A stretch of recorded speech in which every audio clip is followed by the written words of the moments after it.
Good morning mga manong friends. Ito po yung idudugtong natin doon sa ating video na papuntang part 2 ito, part 2. Kasi hindi ko nakargahan nung dahil gabi na kami nakauwi. At kung napapansin nyo kanina, nagpahugas muna tayo. So ngayon, dadalhin ko muna siya sa mismong Toyota at unang change oil niya to. So gagawin na rin natin part 2 kasi idudugtong natin to doon sa kasi hindi natin nakargahan at hindi natin na prove kung magkano ang ginastos natin papuntang Pangasinan balikan. So ito ang karugtong. O mamaya abangan nyo na lang.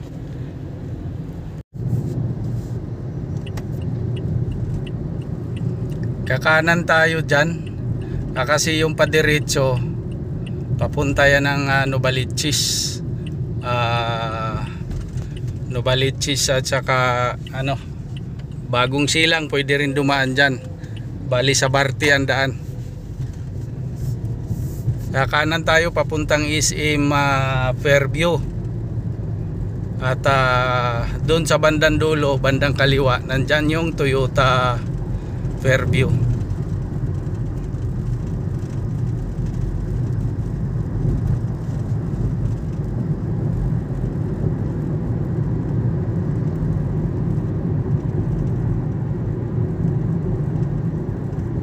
Ang tinakbo nga pala ay 750. Pero ipaano na natin, ipa-change oil na natin kasi wala naman tayong masyadong lakad.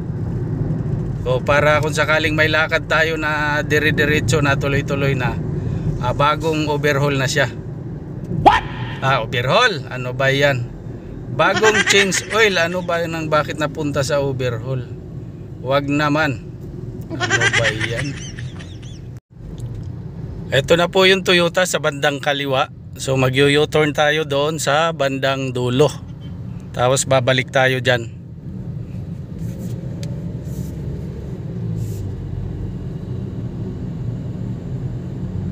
So ayan po, nandito na tayo. Nakapila na tayo. Kasi ang schedule natin ay 10:30. Pero medyo na maaga-aga tayo. Kaya sabi ng guard, dito muna tayo sa parking.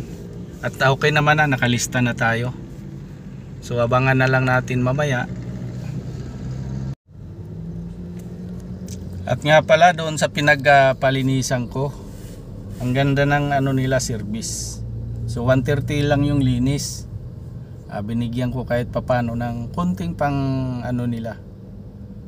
Natuwa lang ako. At ngayon ko na experience na hindi pa nga tayo kumita, gumastos na. Kasi una ito na yung change oil, ang libre dito. Depende kasi din sa promo. Merong promo na libre lahat, labor materials. Pero itong sa akin labor lang, pero okay lang. Tapos ang pa dito ay hanggang dalawang dalawang change oil lang libre ang labor. Sa sunod may bayad na. Kumbaga 1,000 to 5,000. Samantalang yung sa ibang dealer, o depende sa ahente siguro yan, 1,000 hanggang 20,000 kilometers.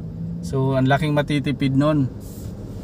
Pero okay lang, kasi ang sabi sa akin, kung yung kinuha ko daw ay XLE, ganon.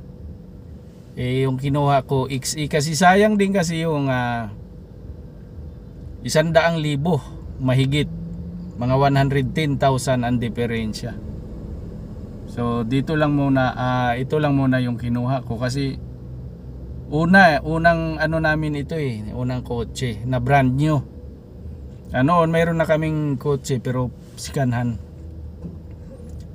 May dalawang na ako sasakyan noon pero sikanhan nga. So yun.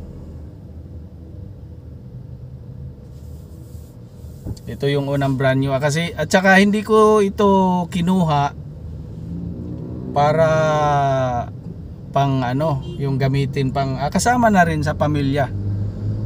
Pero ang totoo, pang ano talaga ito, hanap buhay. So sana maka ano tayo, kumbaga mag-click. Kung sakali di malay mo, di ba? So abangan na lang natin. At thank you Lord sa biyahe namin doon sa Pangasinan. Okay naman. Thank you kasi ligtas kaming nakauwi.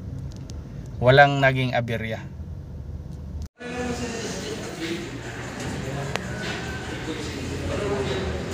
Ayan mga manong friends, nakuha na natin yung ating unit ngayon lang. Ayan, andito pa tayo sa mismong Toyota. Ayan o. Napansin nyo kung bakit ako naka-jacket.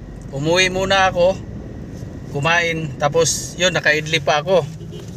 At ang nangyari pala, mayroon akong binayaran na 4,260 sa unang PMS. So di ko alam kasi first time tayo na makakuha ng ganitong bagong unit. So ang akala ko change oil lang, pero okay naman. Buti na lang may dala akong pera. Yun. At ngayon pauwi na ako, saka ko kakargahan. As in nag warning na yung ating gasolina. So papunta na tayo sa gasolinahan.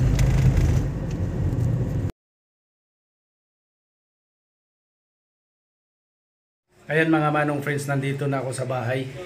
Ang kinarga po natin ay 1,923. Pero nag-automatic siya ng 1,811 ba yun, ganun. Tapos pinaalog ko, sinagad, as in sinagad ko talaga. Kaya yun, umabot siya ng 1,900 mahigit.